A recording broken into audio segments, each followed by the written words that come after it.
Your Steve Jones Show podcast is loading now. The Steve Jones Show podcast is sponsored by Sunbury Motors, North 4th Street in Sunbury, and Sunbury Motors Kia, routes 11 and 15 in Hummel's Wharf.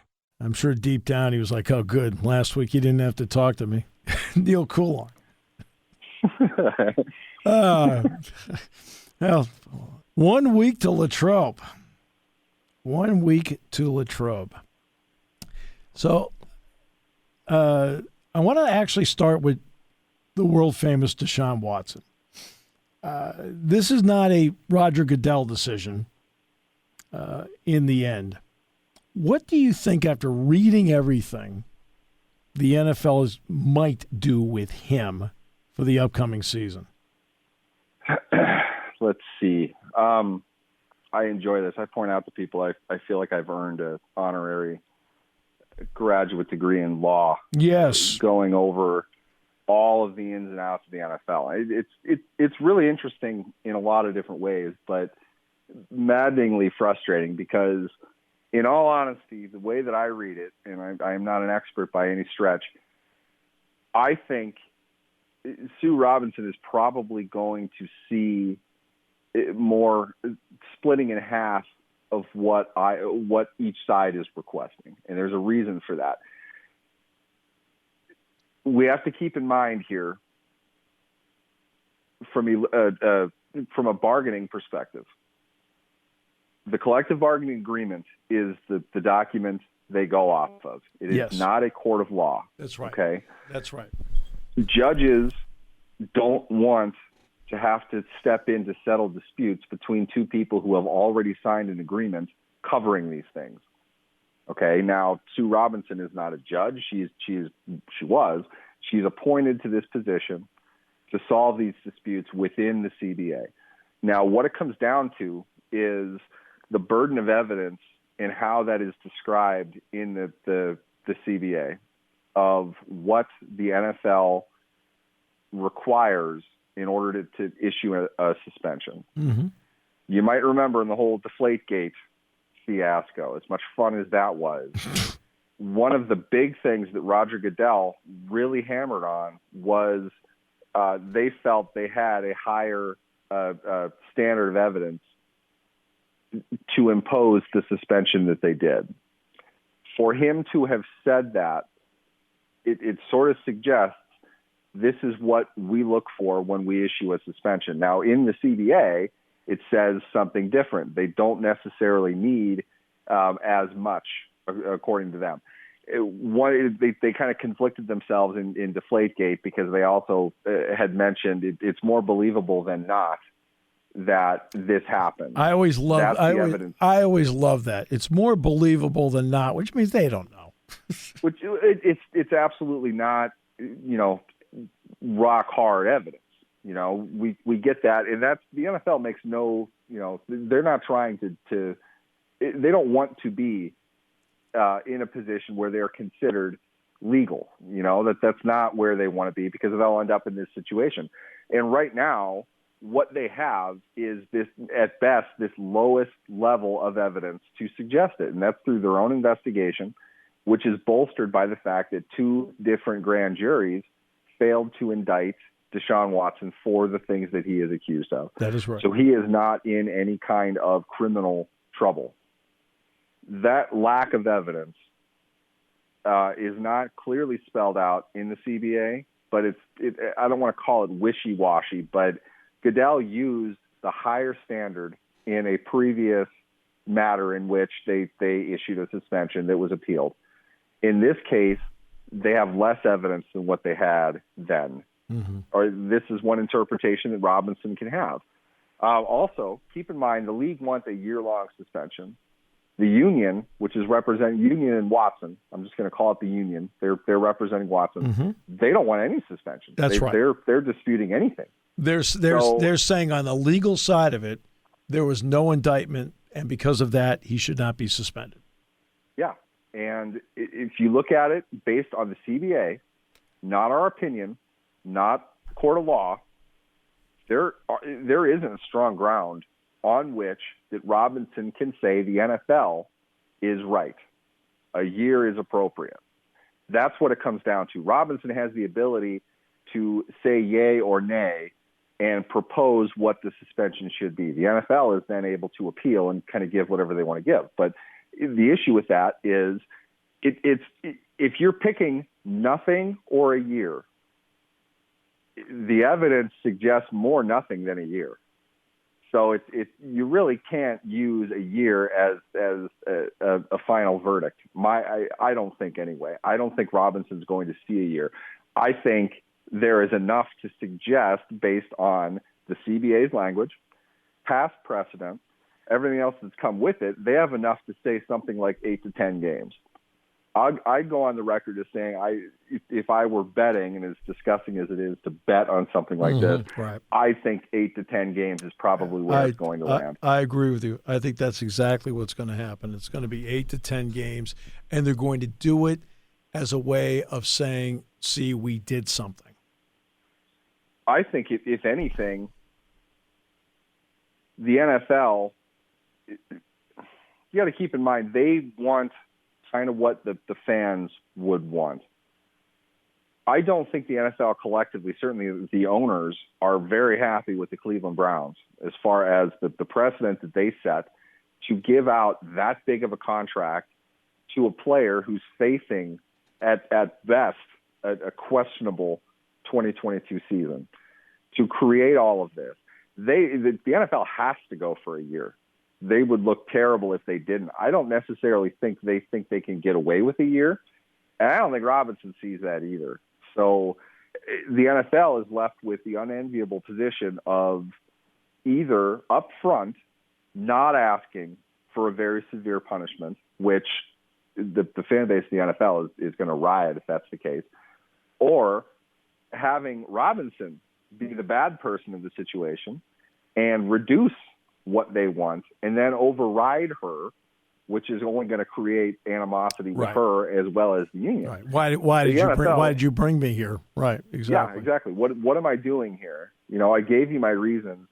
You just don't accept that at all. And yes, it is collectively bargained that that's what you want to do. But at the same time, this is the biggest situation in which you had disputes, and I was brought in to handle this.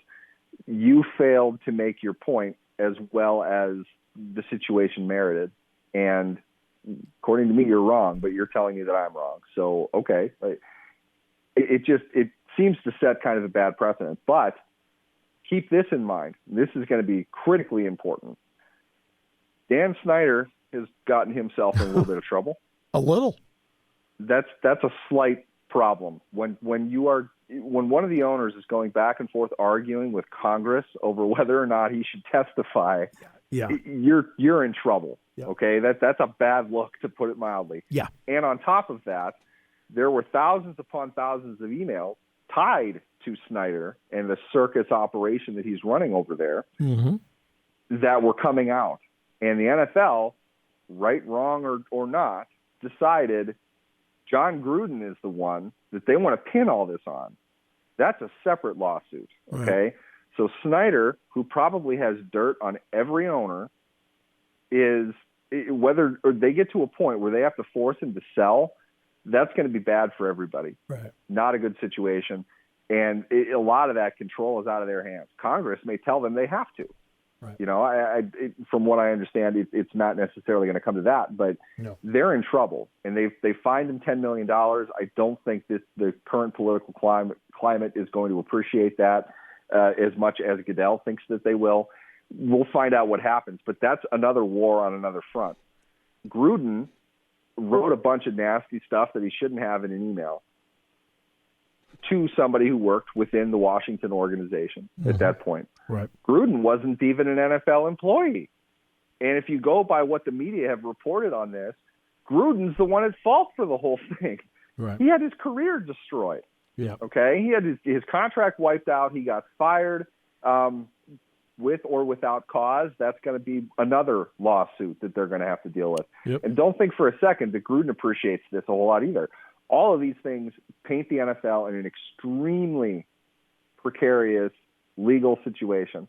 Do they want to create more bad blood and have this whole saga with Watson continue, When, to be honest, as weird as this is the one situation. The NFL, either way, really didn't do anything. They weren't the cause of their own problem this time. Watson's the one they can shut and move on. The other ones they can't. Those are still on the horizon. So to be honest, I think they just take what Robinson says and they move on. I think they know it's going to be 8 to 10 games because I don't think they can justify the year that they want. Well, again, there's two parts to this. One, they can look at everybody and say, well, we put her in charge. She decided. That's one. So that gets them off the hook. Number two, let's not discount that it's also a woman deciding it. And I think at that point they go, okay, as for Snyder, you need 24 owners to get rid of him. And like you said, I don't know if you can. I don't know if you can come up with 24. I think that the NFL has been amazingly steadfast in their unity with each other. The Jerry Richardson situation broke a lot of precedent in a very different situation for a lot of different reasons. Yes. This, however, and Dan Snyder has never even come close to suggesting that he is interested in selling the team. Richardson, not even close. Some people said it was kind of the point. He wanted to move on. His family could still run it, and or they wanted to liquidate and get out of it. It was a difficult situation. You look at the ownership situation in Denver. Look how long that took, and that was when the owner died. Right. You know, the legal battle to control it was intense. Right, because extremely expensive. Because of the way he worded his will.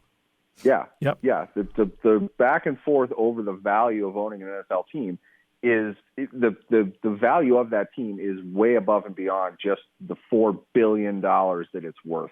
It's power, it's control. In the NFL, they are so tightly regimented in an effort to, I don't want to say protect one another, but they understand the meaning of united we stand, divided we fall. Right. They don't break ranks with each other. They don't discuss those kinds of things openly.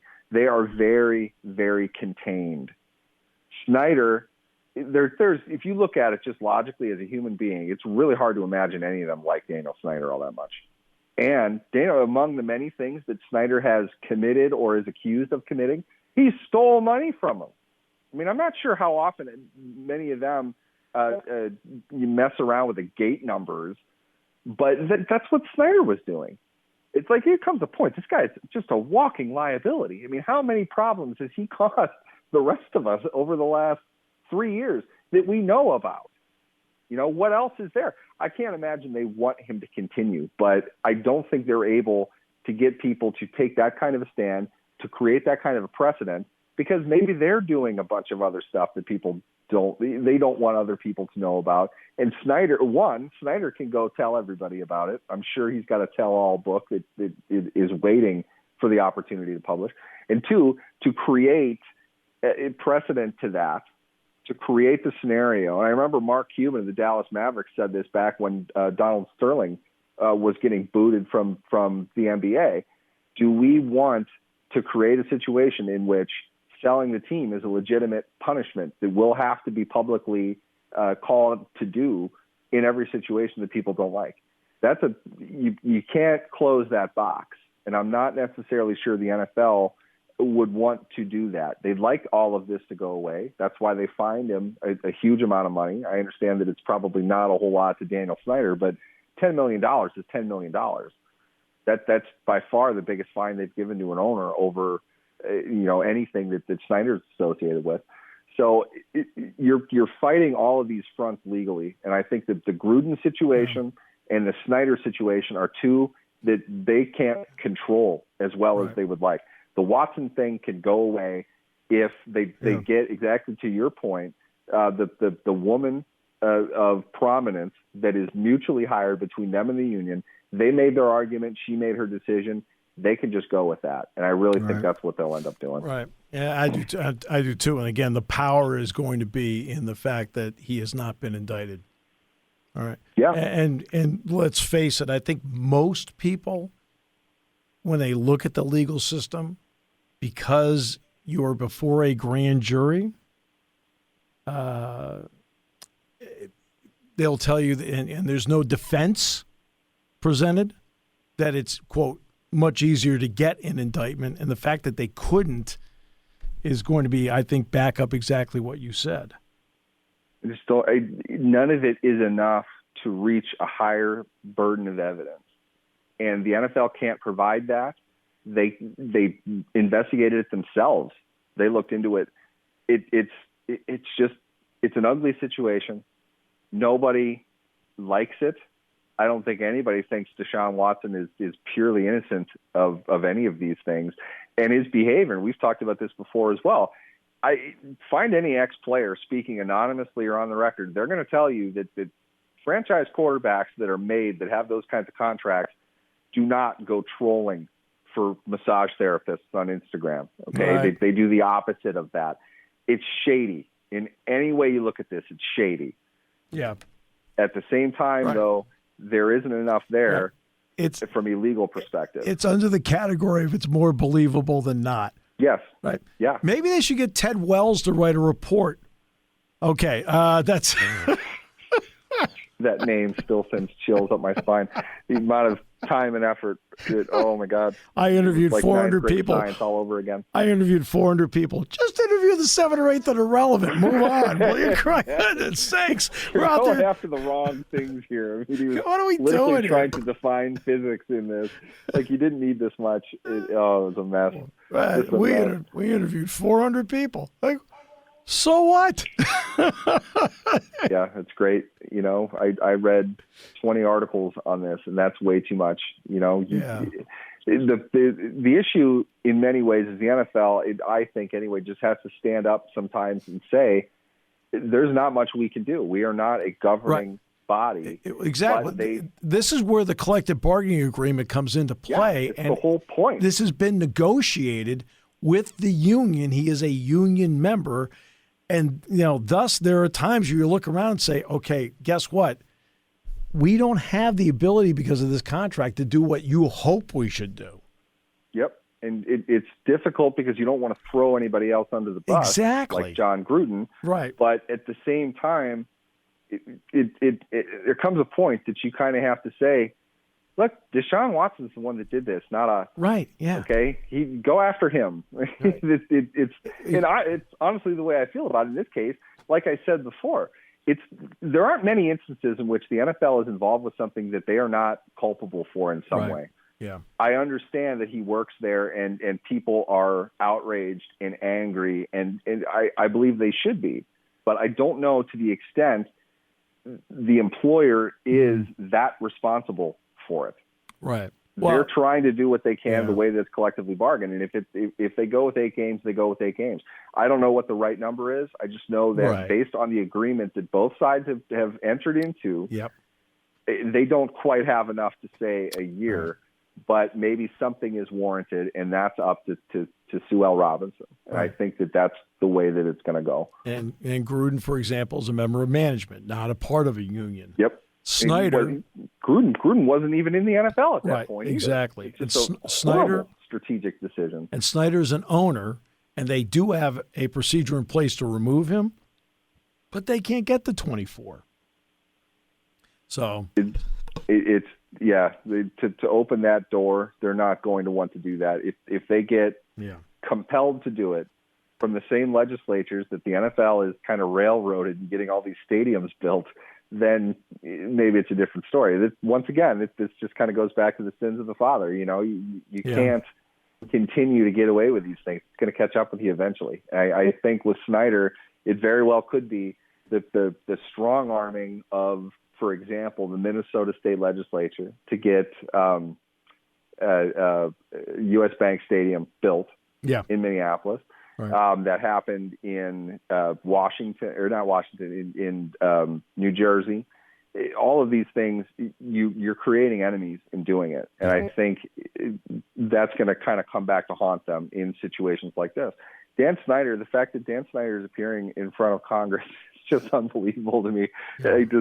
Oh man, you've got to just get in line. I mean, you're really destroying a lot of value for everybody who's involved with this. I mean, anybody associated with the NFL. Yeah. And to do it in such a reckless and careless way is really astonishing to me, even for the NFL. And Snyder has a history of all this stuff. If they can't get 24, I feel like they're only a vote or two off. They can't be far from it because this is just not working. I mean, he's a liability. I can't put it any better than that. You're not going to advance anywhere with that guy again. This is Donald Sterling under different circumstances. Yep, that's exactly it. Okay, my friend, thanks so much. Appreciate it. We'll probably revisit some of this again next week. Yeah, I'm sure more will happen between now and then, maybe today. Who knows? But thanks for having me. You guys have a good day.